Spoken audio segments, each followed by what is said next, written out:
Collecting vintage baseball memorabilia is one of my favorite things to do, and it's always cool when you find a piece that actually has two stories to tell versus only one. And that's the case today, as I recently found this late 1930s to early 1940s baseball bat used by Larry Bettencourt, but it was also later used by Babe Barna. Although these two men definitely have a lot in common, including both having played college football, with each having a chance to go pro, as well as going on to play baseball in the major leagues, it doesn't appear that they ever played on the same team together, nor played on the same team but in a different year, which adds even more intrigue to this great relic and great story about these two athletes. So pull up a chair and relax, and let me tell you more, right here on History and Relics.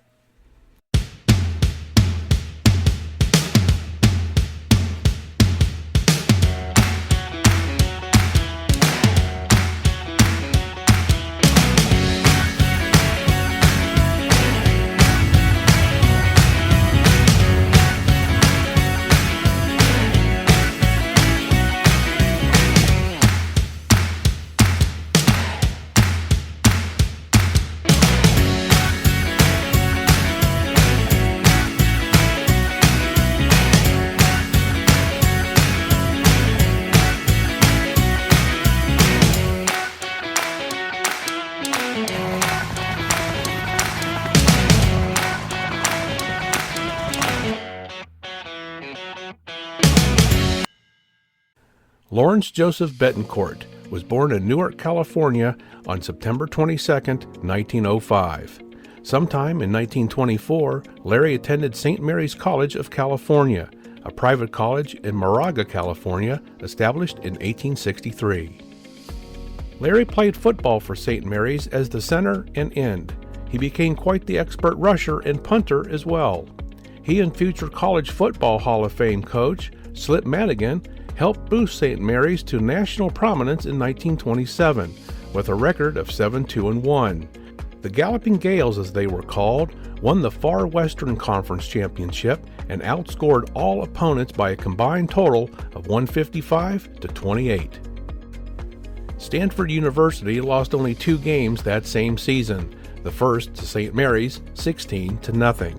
Despite losses to St. Mary's and Santa Clara, Stanford was otherwise undefeated in conference play and later beat Pittsburgh in the Rose Bowl on January 2, 1928.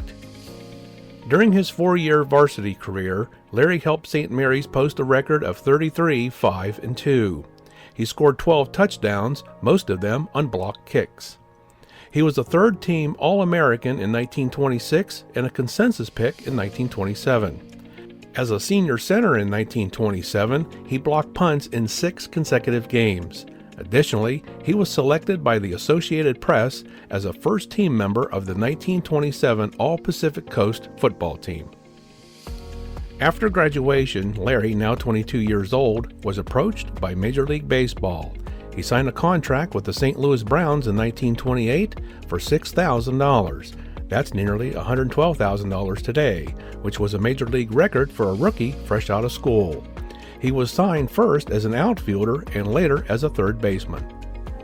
Larry made his major league debut on June 2, 1928. After his first season, it appears he was sent down to the minors. He spent some time with the Wichita Falls Spudders of the Texas League, where he improved his batting average to .320, 43 home runs, and 145 RBIs, which brought him back to the St. Louis Browns in 1931. In 168 Major League games over 3 seasons, 1928 and again in 1931 to 1932, Bettencourt posted a .258 batting average, 61 runs, 8 home runs, 53 RBIs, and 60 walks. In 1933, Larry found himself as number 29, playing center for the Green Bay Packers football team, under management of Curly Lambeau. Bettencourt only played in 2 games that season, but the team finished third in the Western Division with a record of 5-7-1. From there, it was back to baseball for Bettencourt. He returned to the minors in the Texas League in 1934 and finished in the Eastern League in 1938. He then became a player manager in North Dakota for the Grand Forks Chiefs of the Northern League in 1941, where he led the league with a .366 batting average. The team made it to the playoffs that season, but lost in the first round. One of the bats used by Bettencourt during the latter part of his career was this 1937 to 1945 Louisville Slugger. This beauty is made of ash and measures 35 inches long and weighs 34.1 ounces. The truly interesting thing about this bat is that it has factory side writing showing that player Babe Barna also used this bat during the reference period. In fact, the knob of the bat has a vault mark on it of B134, which represents the personal model of Barna.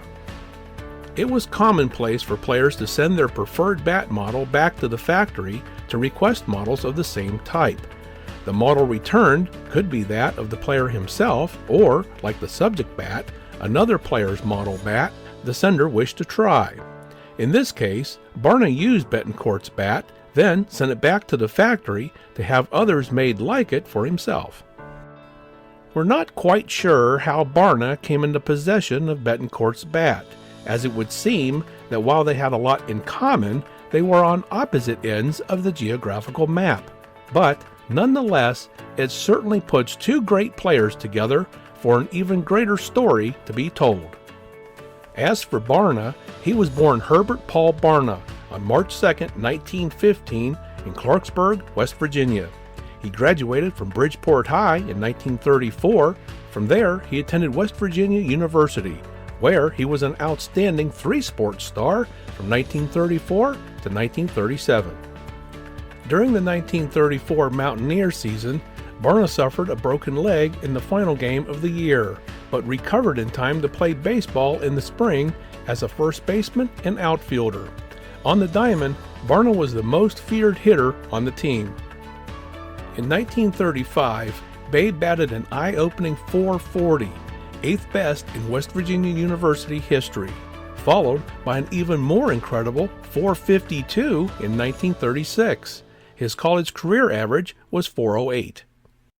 Barna was the starting end on the football team for 3 years, and as a senior, captained the 1936 team.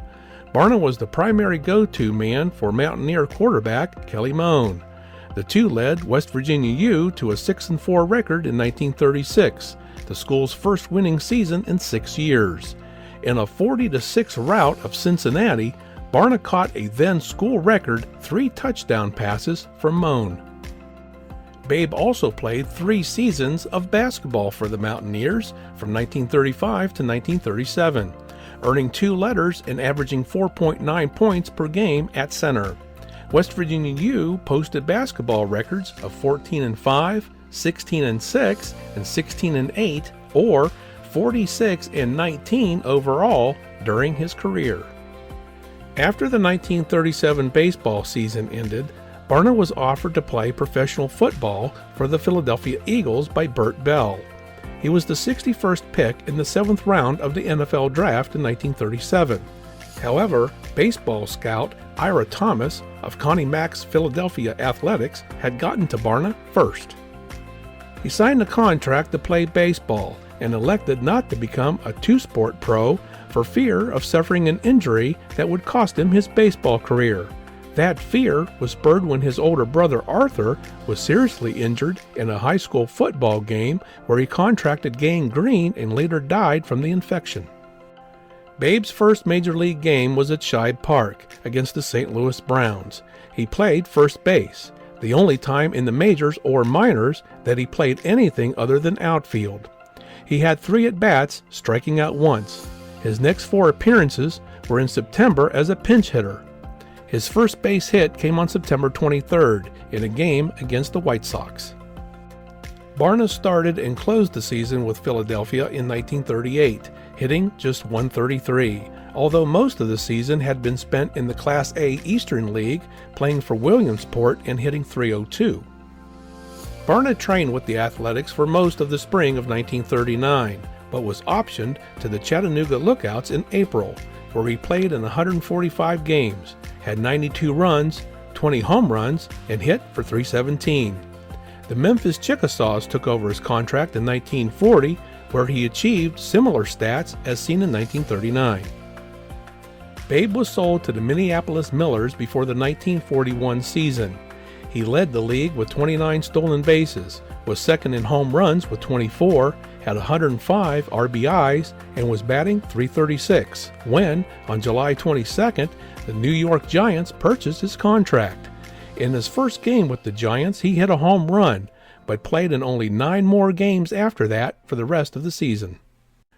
Babe was the Giants' first-string left fielder in 1942. He appeared in 104 games, batting .257, and had a .333 on-base percentage. On June 13th, in an exhibition game against the Great Lakes Naval Training Station team, he hit a 2-run homer in the 10th to win the game for the visiting New Yorkers. His best game of the year came on June 15th, when he hit a double, a triple, and a home run, and made the best fielding play with a leaping one-handed catch near the scoreboard in left field in the 9th inning to beat the Pittsburgh Pirates 6-2. Many baseball players were headed off to fight in World War II, including Johnny Mize, who served from 1943 to 1945.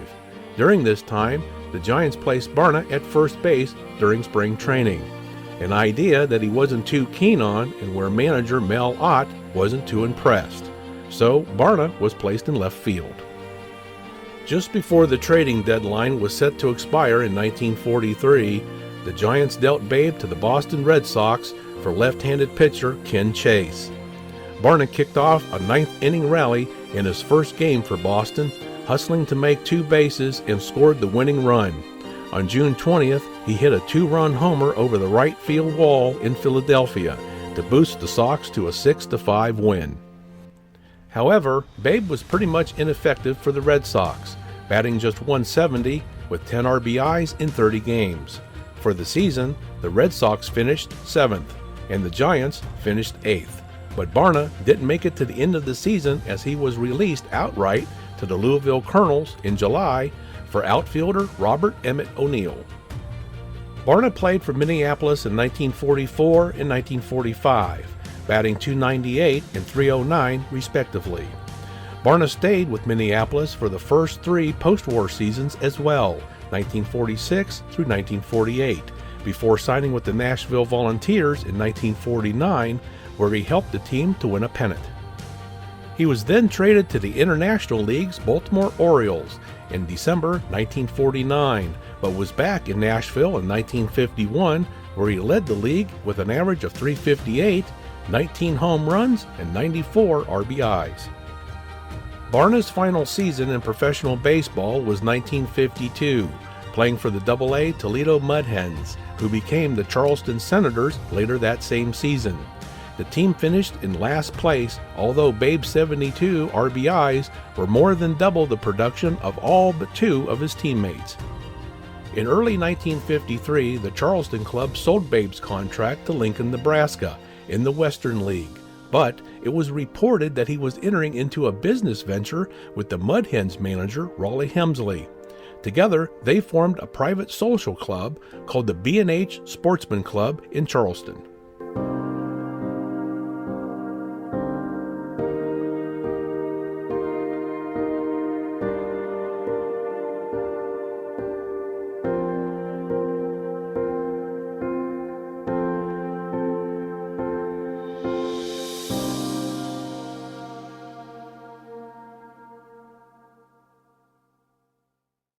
Thank you for joining us today. We hope you enjoyed our program.